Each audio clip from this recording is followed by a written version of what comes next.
하나님 말씀은 구약성경 창세기 46장입니다. 창세기 46장 28절로 34절까지 제가 봉독할 때 하나님의 음성을 들으시길 바랍니다. 야곱이 유다를 요셉에게 미리 보내어 자기를 고센으로 인도하게 하고 다 고센 땅에 이르니 요셉이 그 수레를 갖추고 고센으로 올라가서 그의 아버지 이스라엘을 맞으며 그에게 보이고 그의 목을 어긋 맞춰 안고 얼마 동안 울매 이스라엘이 요셉에게 이르되 내가 지금까지 살아있고 내가 내 얼굴을 보았으니 지금 죽어도 족하도다.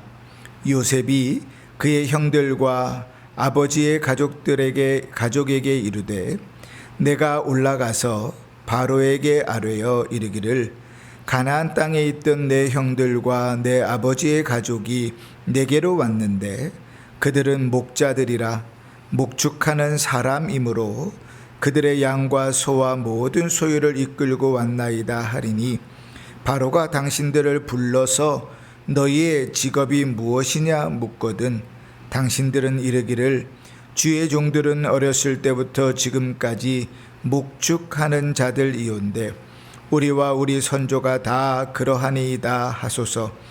애굽 사람들은 다 목축을 가증히 여기나니 당신들이 고센 땅에 살게 되리이다. 아멘. 한 주간도 평안하셨지요? 네, 우리가 지난주에 맥주감사절 예배를 드렸습니다. 말씀을 들으면서 우리의 삶들을 잠시 멈춰서고 하나님께서 주신 은혜들을 생각해야 된다 그랬습니다. 은혜를 생각하지 않으면 하나님께서 우리에게 베푸신 것들이 무엇인지 돌아볼 수 없고 감사할 수 없고 그러니 그 입술이 불평과 불만이고 하나님은 내가 너희를 찌르리라 이렇게 말씀하셨죠. 그러나 가만히 서서 감사하는 자는 감사로 제사를 드리는 자가 하나님을 영화롭게 한다. 그 행위를 옳게 하는 자에게 하나님의 구원이 보이리라 그렇게 말씀했습니다. 그러니까 한 주간 동안 말씀을 듣고 맥주감사를 준비하면서 미처 멈춰서서 감사하지 못했던 분들이 주의 말씀을 듣고 잠시 멈춰서 감사의 삶들을 돌아보았다면 하나님 부어주신 은혜들이 충만했을 것입니다. 아직도 혹 잊었다 하시는 분들은 지금이라도 늦지 않았습니다. 지금 이를 생각하라 그러셨으니 오늘이라도 멈춰서서 삶을 돌아보며 하나님의 인도해 오신 그 발자취들 속에서 그 마음속 깊숙한 곳에서부터 우러나오는 감사와 찬양으로 하나님을 예배하고 하나님 앞에 나아가 살아가는 복된 성도들 되시기를 주의 이름으로 축원합니다. 아멘. 성경에서 애굽은 죄의 상징으로 통합니다. 왜냐하면 신약 성경이 애굽으로부터 이스라엘 백성들을 출애굽시킬 때 그것은 죄로부터 구원하시는 예수 그리스도의 예표로 쓰고 있기 때문에 그렇습니다. 그래서 하나님은 애굽으로 내려가는 일들을 굳고 반대하신 적들이 있습니다. 아브라함은 가나안 땅에 와서 큰 기근을 당해서 살려고 애굽으로 내려갔지만 아주 곤란한 상황들을 만났었죠. 그런데 이삭은 이제 또 큰 기근이 와서 애굽으로 또 내려가라고 할 때 하나님께서 내려가지 못하도록 막으셨습니다. 나라가 다 멸망해버리고 이제 이스라엘 백성들이 도망가려고 할 때 애굽으로 도망가자 그럴 때 하나님 예레미야 선지자를 통해서 애굽으로 가지 말아라 굳고 그들을 막으십니다. 그러니까 애굽은 상징적으로 죄의 상징으로도 쓰이지만 그렇게 가나안 땅을 버리고 가야 할 만한 땅은 아니었던 거죠. 근데 오늘 이 야곱의 가족은 애굽으로 이민을 갑니다. 그러니까 다 정리해가지고 애굽 땅으로 이민을 가게 되는 거예요. 그러고 보면 애굽으로 가느냐 안 가느냐 그건 그렇게 중요한 일이 아닙니다. 그렇죠? 하나님이 원하시면 가야 될 때도 있고 하나님 원치 않으시면 가지 말아야 될 때도 있는 거니까요. 가고 안 가는 건 중요하지 않습니다. 지금 중요한 건 무엇인가 하면 그곳이 어디든지 간에 하나님이 함께 가시는가, 이게 중요합니다. 우리의 모든 삶 속에서 하고 안 하고 늘 우리는 그 결정의 문제 가지고 고민하죠. 주님, 결혼을 해야 됩니까 말아야 됩니까? 이 사업을 해야 됩니까 말아야 됩니까? 주님, 약속을 가야 됩니까 말아야 됩니까? 우리는 늘 하고 안 하고를 고민하죠. 그러나 사실은요, 죄가 아는 것에 있어서 하고 안 하고는 그렇게 중요하지 않습니다. 중요한 건 뭔가 하면 하나님께서 함께 하시는가, 그 일을 행하는 데 있어서 하나님이 함께 하시는가. 야곱이 가나안 땅을 떠나 애굽으로 내려가는 그 길에 하나님이 함께 계시는가, 그게 중요합니다. 이스라엘 백성들은 하나님께서 출애굽시키셔서 이제 가나안 땅 앞에 딱 세우셨습니다. 그리고 이스라엘 백성들이 요구해서 이제 12명의 정탐꾼을 가나안 땅에 보내지요. 40일 동안 그들이 정탐하고 돌아와서 하는 이야기가 이구동성으로 그 땅은 정말 좋은 땅입니다. 우리가 그 증거를 가져왔습니다. 그러면서 과일 열매를 보여주는데 너무 좋은 거죠. 그러나 그 중에 10명은 그 땅에는 갈 수 없습니다. 이렇게 이야기합니다. 하나님 가라 하신 그 땅에 우리는 못 갑니다. 우리는 메뚜기와 같습니다. 그 땅의 사람들은 기골이 장대하고 커서 우리가 가서 싸우면 무조건 지고 죽습니다. 그러니 우리는 그곳에 갈 수 없습니다. 그러면서 이스라엘 백성들이요, 그곳에서 밤새도록 웁니다. 자기들의 신세가 대단히 처량하다는 거죠. 야, 여기까지 뭐하러 왔나? 그리고 다른 지도자를 세워서 애굽으로 돌아가자, 그렇게 이야기합니다. 그러니까 하나님께서 그걸 다 들으시죠. 그리고 성막 가운데 나타나셔서 모세와 이야기하시는 중에 하나님께서 이렇게 결론을 내리십니다. 그 땅에 들어갈 것이라고 하나님께서 주신 땅이라고 이야기했던 여호수아와 갈렙 외에는 성인들은 다 죽을 것이다. 못 들어갈 것이다. 너희가 저주받았다고 너희가 못 간다고 불평했던 그 땅에 너희 자녀들이 들어갈 것이라, 이렇게 이야기하시죠. 그 얘기를 들으니까 후회가 될까요 안 될까요? 후회가 되지요. 하나님 나타나셔서 너네는 못 갈 거야, 다 죽을 거야, 40년 동안 광야를 돌면서 광야에서 다 죽어버릴 거야, 이야기를 들으니 기쁘지 않잖아요. 그러니 이스라엘 백성들이 잘못했습니다 그러면서 우리가 가겠습니다 그리고 뛰쳐들어갑니다. 하나님 가라 했던 그 가나안 땅으로 뛰쳐들어갑니다. 모세가 그들을 막아서면서 이렇게 이야기합니다. 여호와께서 너희 중에 계시지 아니하니 올라가지 말라. 너희 대적 앞에서 패할까 하노라. 아니, 가나안 땅 하나님께서 주시겠다고 약속하신 땅 아닙니까? 아브라함과 이삭과 야곱을 통해서 400년이 넘도록 우리에게 주시겠다고 하고 애굽에서 데리고 나오셨는데, 그런데 가지 말라고요? 아, 우리가 가겠습니다. 하나님 잘못했어요. 우리가 가겠습니다. 그리고 올라가죠. 어떻게 됐습니까? 하나님이 함께 하시지 않으니 그들이 패합니다. 그냥 패하는 것도 아니고 대패를 해가지고 호르마까지 쫓겨나가는 거죠. 여러분, 우리의 인생에 중요한 것은 우리가 사냐 안 사냐가 아닙니다. 숨을 쉬냐 안 쉬냐, 하느냐 안 하느냐, 먹느냐 안 먹느냐, 그건 중요하지 않습니다. 중요한 것은 하나님이 함께 계시느냐, 주와 동행하느냐, 그게 중요한 거예요. 어떠한 일을 하더라도 하나님과 함께 하지 않으면 그것은 다 헛것이 됩니다. 그러나 어떠한 일들을 하더라도 하나님이 함께 하시면 그것이 부족하고 불가능해 보여도 그것은 복된 일이 됩니다. 중요한 것은 하나님이 함께 하시느냐 이거죠. 근데 여러분 물어보십시다. 하나님이 함께 하시는 것을 우리가 확인할 길이 있습니까? 그 요셉과 같이 하나님이 함께 하시니 모든 일이 형통하였더라.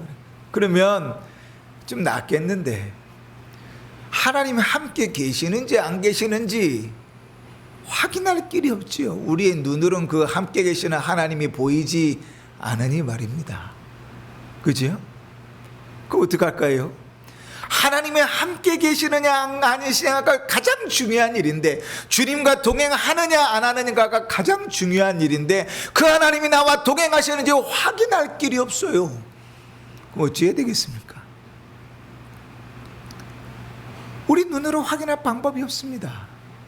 그러나 한 가지 확실한 일이 있습니다. 그게 뭔가 하면, 하나님은 당신의 뜻을 따라 걸어가는 그 길에는 반드시 함께 하십니다. 이삭이 애굽으로 내려가려고 기근을 피해 내려갑니다. 그런데 하나님께서 애굽으로 내려가지 말라고 그를 막으시지요. 내가 너와 함께 있어, 이렇게 얘기하십니다. 이삭이 내려가지 않고 그랄 땅에 머무르지요. 그런데 그의 아버지를 따라서 부전자전인지 또 자기 아내를 거짓말해 갖고 속여서 난관을 만나잖아요. 그런데 누가 도우십니까? 하나님이 도우십니다.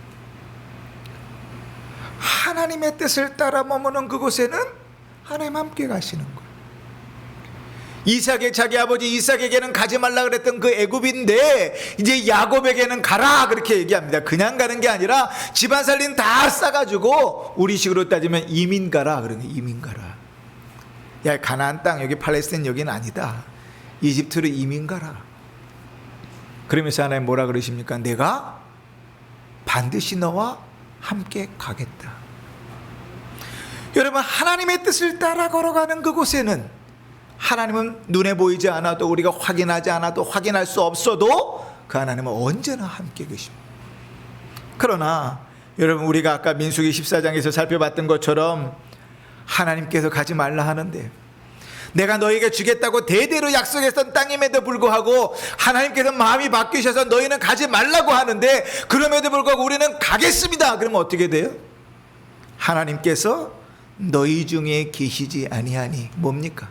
하나님 뜻이 아니니 하나님은 함께 가시지 않는다고. 그러니 우리의 삶 속에서 우리의 관심은 늘 어디 있냐면, 하나님이 해야 됩니까 말아야 됩니까, 이겁니까 저거입니까만 관심이 있는데요, 하나님의 관심은 무엇인가 하면, 주님이 무엇을 기뻐하시는가, 주님이 원하시는 일인가, 거기에 있어요. 주님이 원하시면 주님은 언제나 그곳에 함께 계십니다.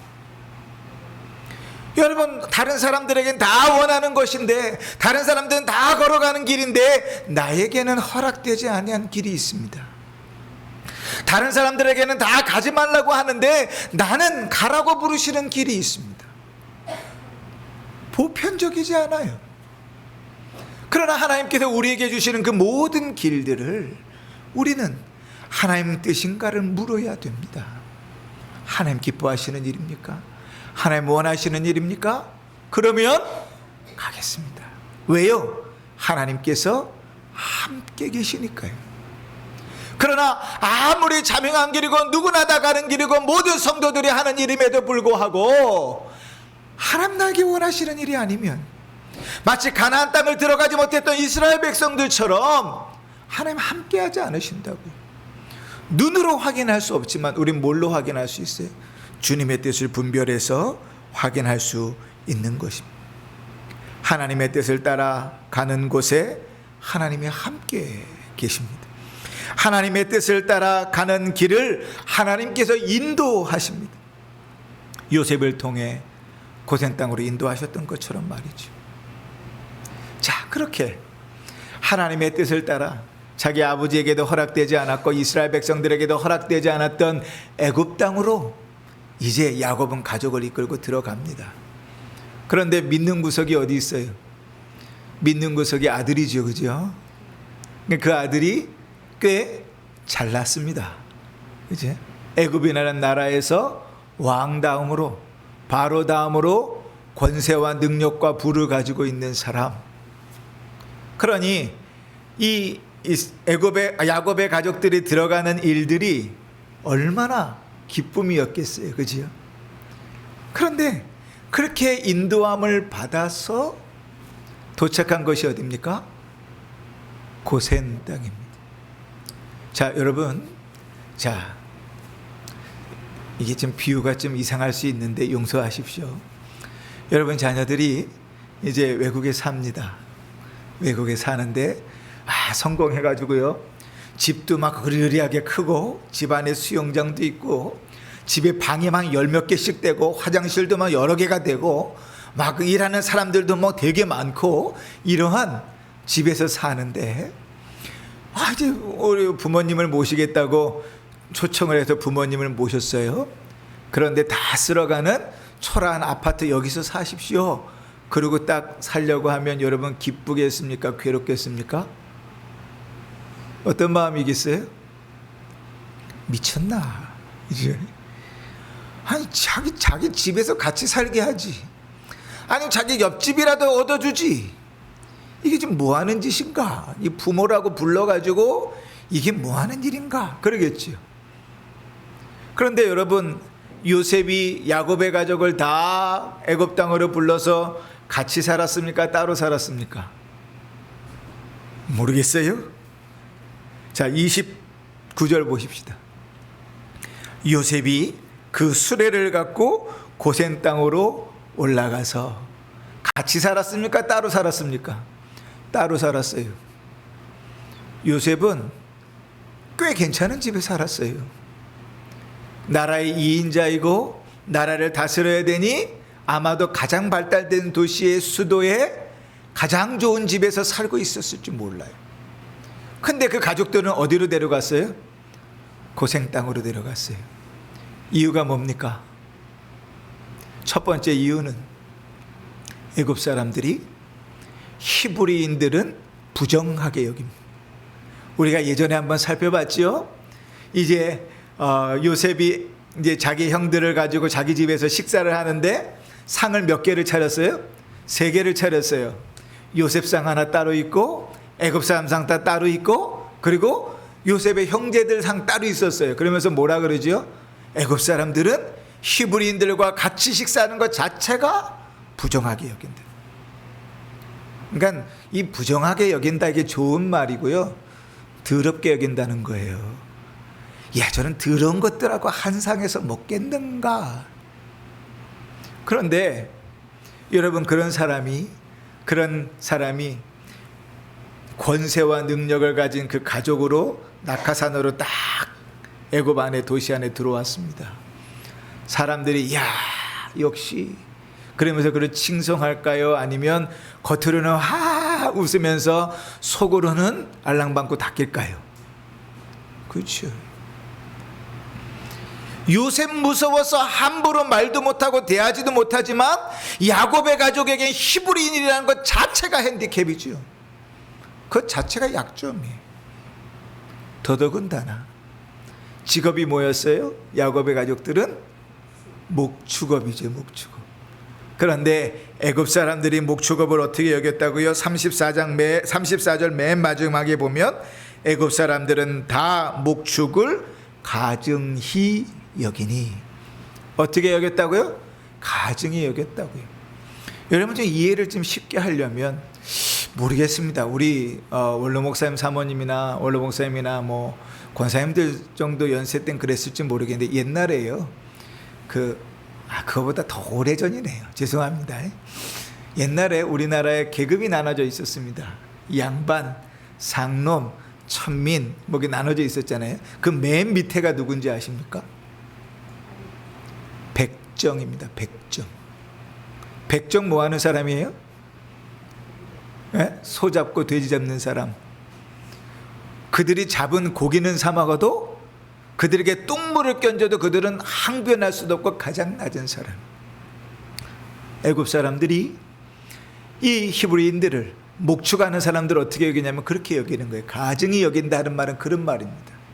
상종도 못할 것들, 감히 너희가. 근데 그들이 애굽의 도시 안으로 들어온다. 어떻게 되겠어요? 사람들이 요셉 무서워서 함부로 말도 못하겠죠. 그러나 그런 더러운 것들, 가증한 것들, 하찮은 것들, 그들과 어울리려 할까요? 겉으로는 대단히 예의를 갖추는 것 같지만 뒤로는 다 은근히 다 따돌리겠죠. 함께 사는 일, 동화되는 일 자체가 불가능해요. 그러니까 그들은 태생으로도 민족으로도 애굽과 어울릴 수 없는 약점을 가지고 있지만 직업적으로도 그들은 애굽과 어울릴 수 없는 약점을 가지고 있어요. 그들에게 믿을 것이라는 건 뭐밖에 없어요? 자기 아들 하나밖에 없어요. 그 아들 하나를 믿고 애굽 땅에 들어가서 근처에 왕궁도 있고 자기 아들 집도 있는 그 우리란 데서 편안한 것을 누리면서 살아갈 수 있어요. 여러분, 애굽은 그 옛날이니까 별거 아닌 것 같죠. 혹시 TV에서 피라미드 같은 거 한번 보십시오. 여러분, 생각하는 것 같고 그렇게 무시할 때가 아니에요. 그 시대가. 이집트 문명은 4대 문명 중에 하나라고요. 얼마나 똑똑하고 대단한지 몰라요. 그들과 함께 어울러 산다는 것, 그들이 사는 도시에서 나일강이 흐르는 그 먹을 것이 풍요로운 곳에서 산다는 것 얼마나 좋겠어요. 자기 아들이 이미 출세했는데 아들 덕 보고 사는 건 문제 없잖아요. 그런데 그 아들이 어디다 데려가 놨다고요? 고센 땅에 데려다 놨어요. 지금으로 따지면 저 빈민가 구석에 갖다 데려놓은 거 똑같아요. 그들의 약점이라고요. 신분도, 그리고 그들의 직업도 애굽에 들어가서 어울려 같이 살 수 없는, 아무리 자기 아들이 애굽의 이인자지만 그 땅에서 지위와 명예와 부를 싸우면서 살아갈 수 없는 최대의 약점을 가지고 있다고. 요셉은 아주 처음부터 땅을 찾고 찾아서 고센 땅을 준비해 놓습니다. 그 모든 일들을 다 고려한 결과이지요. 그런데 여러분, 요셉의 생각이 참 귀한데, 요셉이 이야기한 고센 땅은요, 그 이집트 전체를 보면 위쪽 북쪽 위에 위치해 있습니다. 그러니까 비옥한 초생딸지대가 있고 나일강이 이렇게 모여지는 세 개의 강이 합쳐지는 그쪽에 있어요. 그래서 목초지로는 대단히 좋습니다. 그리고 애굽은 어떻게 발전되느냐, 나일강을 쭉 따라오면서 발달돼 있어요. 그러니까 애굽 사람들하고는 떨어져 있습니다. 어쩔 수 없이 같이 살 수 없는 그런 괴로움, 속상함.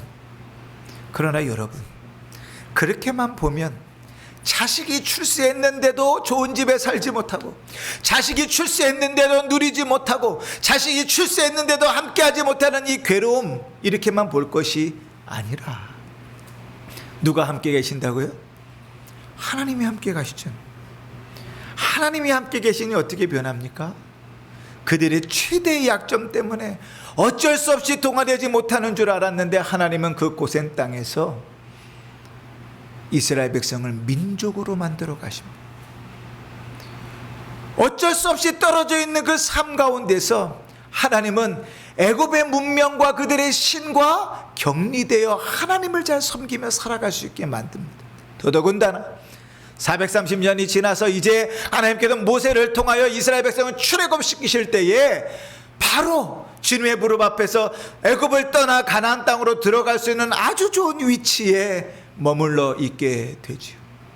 더 밑으로 내려가서 애굽의 도시들 가운데 있으면 이스라엘 백성은 나일강을 따라 쭉 다시 따라 올라와서 가나안 땅으로 들어가야 됩니다. 왜냐하면 그렇지 않으면 수에즈 운하를 거쳐서 바다를 건너서 가나안 땅으로 들어가야 되거든요.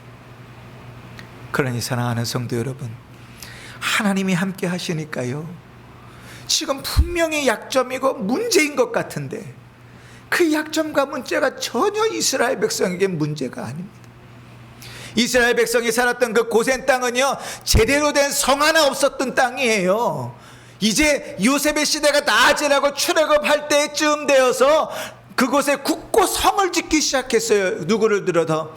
이스라엘 백성들을 써가지고. 그러니까 성도 하나 제대로 없었던 그 땅에 살면서 자기들의 약점이고 자기들의 문제인 줄 알고 살았는데 하나님이 함께 계시니까 그것이 복이 돼요. 그들을 민족으로 만들고 애굽의 모든 문화와 종교로부터 그들을 격리하게 만들고 하나님 부르실 때 온전히 나갈 수 있는 기회를 만드는 거지. 그러니 사랑하는 성도 여러분, 하나님의 말씀을 따라 분별하고 그 길을 걸어가는 것 대단히 중요한 일입니다. 하나님의 뜻을 따라 걸어가면 하나님 그곳에 반드시 함께 계십니다. 하나님이 함께 계시는 일에는 약점이 없습니다.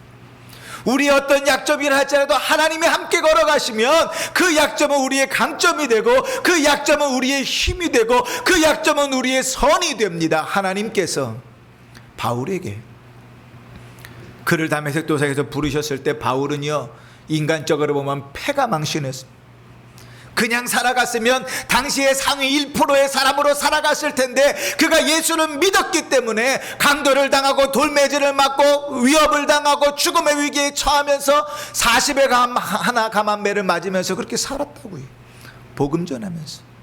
심지어는 질병까지 얻었어요. 하나님 앞에 고쳐달라고 살려달라고 3번이나 기도했어요. 그런데 하나님의 응답이 뭐였습니까? 고린도후서 12장 9절에 나에게 이르시기를 내 은혜가 내게 족하도다. 이는 내 능력이 내 약한 데서 온전하여짐이라. 할렐루야. 아멘이죠. 하나님이 함께 걸어가시면 우리의 약함은 하나님의 능력이 드러나는 통로로 쓰입니다. 하나님이 함께 계시면 우리의 부족함은 하나님의 일하시는 통로로 쓰이는 거예요. 고센 땅 정말 볼볼 없는 땅이었습니다. 그들은 히브리인이었고 목축어부였기 때문에 가장 취약한 약점을 가지고 있었음에도 불구하고 하나님이 함께 걸어가시니 하나님께서 원하시는 최적의 일, 하나님 그분의 선하신 일들을 이루어 가셨던 겁니다. 오늘은 예화 한 가지를 하고 좀 마무리를 지려고 합니다. 벌써 10년도 훨씬 더 된 책인데요, 이재철 목사님의 비전의 사람이라는 책에 보면 이런 예화가 실려 있습니다. 당시에 유럽 성악계에 혜성처럼 떠올랐던 한 여인이 있습니다. 그 자매님은 단역이나 조역을 한 번도 거치지 않고 처음부터 유명한 푸치니의 오페라 나비 부인의 주인공을 맡았던 사람입니다. 그녀가 공연을 했을 때 당시에 그 유럽의 매체들은요, 이제야 비로소 나비 부인을 찾았다, 이렇게 타이틀을 걸고 신문 광고를 신문 기사를 냈습니다. 이게 유럽에서 성악을 공부하는 사람들이 참 많이 있습니다. 그런데 유럽에서 성악을 공부하는 사람들 대부분은 자리를 제대로 잡지 못해요. 그래서 여행사 가이드도 하고 허드렛 일도 하는 사람들 참 많습니다. 기회 한번 잡는 일이 쉽지 않아요. 그 자매님도 결혼을 했고요, 수년 동안 이탈리아에서 유학을 하면서요, 졸업도 하고 기회를 얻었는데 그도 역시 어렵기는 마찬가지였습니다. 그런데 어느 날 이 자매님이 자신이 아직 빛을 보지 못하는 이유가 자기 못생긴 눈 때문이라고 생각했습니다. 그래서 쌍꺼풀 수술을 하기로 결정을 합니다. 그리고 한국에 있는 엄마에게 전화를 해가지고 제일 좋은 성형외과를 예약해달라고 하죠. 그러니까 엄마가 백방으로 수소문했지 않겠습니까? 여러분 아시죠? 전 세계에서 쌍꺼풀 수술을 제일 잘하는 나라는 우리나라입니다. 왠지 아세요? 유럽 사람들은 태어날 때 쌍꺼풀을 가지고 태어나거든요. 그러니까 우리나라 사람들은, 동양 사람들은 쌍꺼풀 없는 사람들이 있으니까 그러니까 쌍꺼풀 수술을 많이 하는 거죠. 그러니까 세계적인 권위자들은 다 우리나라에 있어요. 그렇게 이 엄마가 어렵게 아주 유명한 병원을 알아냈는데 문제는 대기가 너무 많은 거예요. 대기가. 그래서 수술을 하려면 1년 반은 훨씬 더 지나야 되는 거죠. 그런데 이 엄마가요, 빽 써가지고 날짜를 확 당겨서 수술 날짜를 딱 잡았습니다. 귀국하면 바로 수술할 수 있도록 그렇게 날짜를 잡았어요. 그리고 이제 귀국 날짜를 잡아놓고 있는데 그날 그 주간의 주일날 자기가 교회를 섬기는 목사님께서 설교하시는데 좀 이상한 설교를 이렇게 하시는 거예요. 설교 내용이 이랬습니다. 왜 주어진 것에 감사하지 않습니까? 왜 여자들은 멀쩡한 눈을 쌍꺼풀 수술을 받습니까? 쌍꺼풀 수술 받고 이 다음에 죽어서 하늘나라 갔는데 하나님이 넌 누구냐? 내가 너에게 쌍꺼풀 준 적이 없는데 넌 도대체 누구냐? 이렇게 물으시면 어찌하렵니까? 참 웃기는 설교지요. 그런데 이 자매님은 그 주일 예배를 듣고 예배를 드리고 그 말씀을 들으면서 그것을 하나님의 음성으로 들었습니다. 우리나라 사람들의 가장 큰 문제는 주의 말씀을 들으려 하지 않는 것도 문제지만 듣고 순종하려 할 생각이 별로 없어요. 성경은 많이 읽고 많이 아는데 순종할 생각이 없어요. 근데 이 자매님은 참 우리가 듣기에도 참 우습은 그런 말씀을 들으면서도 하나님의 말씀으로 그것을 들었어요. 그리고 그날 저녁에 엄마한테 전화를 합니다. 엄마, 나 쌍꺼풀 수술 안 받기로 했어. 서울에서 난리가 났겠죠. 야, 내가 그거 날짜를 잡으려고 누구에게 부탁하고 어떻게 하고 난리가 났죠. 난리가 났죠.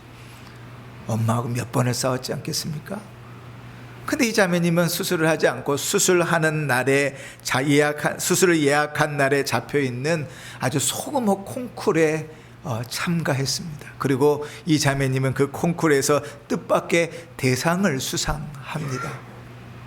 근데 놀라운 것은 그 콩쿠르 자리에 독일의 한 극장장이 앉아있다가 그 자매님을 푸치니 나비 부인으로 캐스팅한 거예요. 근데 여러분 한번 생각해 보시죠. 단역도 안 하고 조연도 안 했던 사람이 갑자기 주연을 맡으면 얼마나 힘들겠어요. 그죠?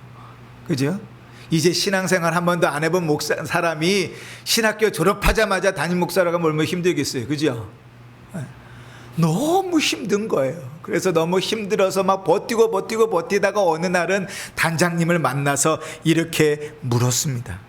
아니, 자기처럼 조연 경험도 없고 단역 경험도 제대로 없는 사람을 뭘 보고 푸치니의 나비부인 같은 중요한 주연으로 뽑았습니까? 라고 묻자 이 극장장이 이렇게 대답합니다. 네 눈 때문에. 내용은 이렇습니다. 극장의 나비부인은요, 내용을 잘 모르시죠? 그러니까 그 극장의 나비부인은 일본 여성입니다. 그러니까 이제 외국의 남자가 와서 일본에서 그 여성을 데리고 놀다가 이제 버리고 간다, 뭐 이런 내용이에요. 그런데 일본 여성인데요. 일본 여성이니까 일본 여자가 부르면 참 좋잖아요. 그런데 일본 여자들은 한국 사람들보다 가창력이 좀 떨어집니다. 그런데 가창력이 좀 괜찮다 싶은 사람들은 죄다 쌍꺼풀을 했어요. 그래서 정말 일본 여자 같은 분위기가 살지 않는 거예요. 그런데 너는 가창력도 뛰어난데 쌍꺼풀조차 없어서 내가 너를 그 자리에서 캐스팅했다고 이야기하는 겁니다. 여러분, 하나님의 뜻을 따라 걸어가면요, 우리의 가장 치명적인 약점 같아 보여도 그 약점은 하나님의 손 안에서는 더 이상 약점이 아닙니다. 가장 부족해 보여도 주님의 뜻을 따라 걸어가면, 주와 동행하면 그 부족함은 더 이상 부족함이 아닙니다.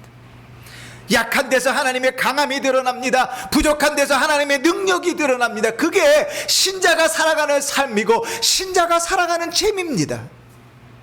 근데 왜 우리가 그런 맛을 보지 못할까요?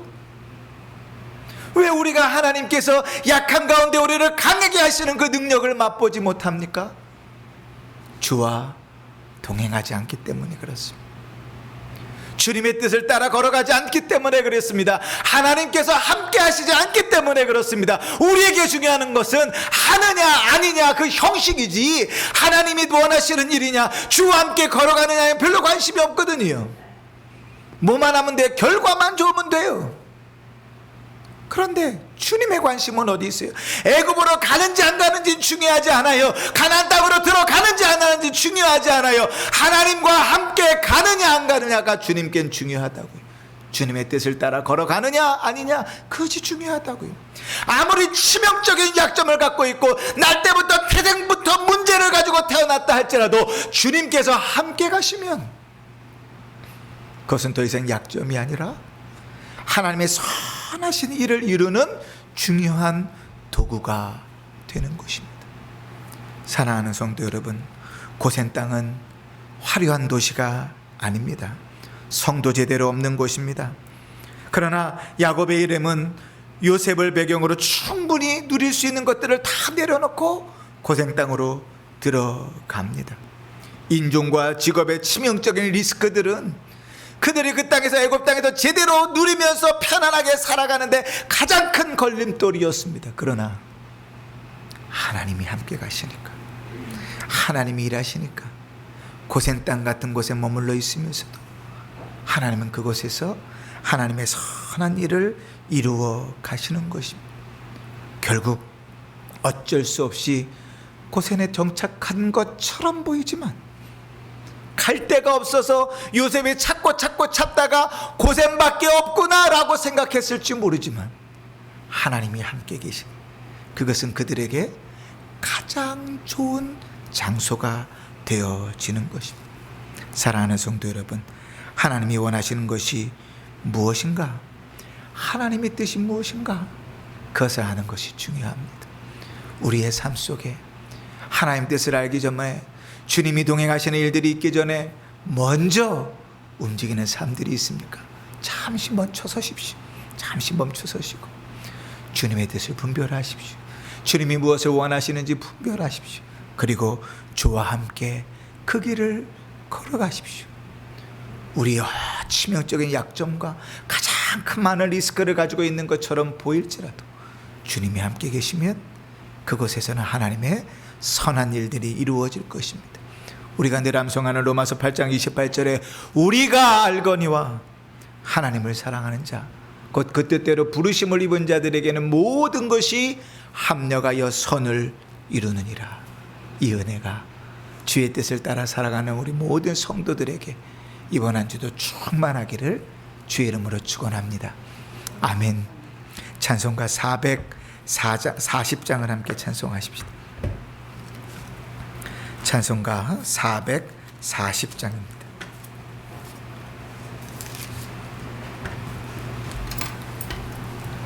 어디든지 예수 나를 이끌면 어디든지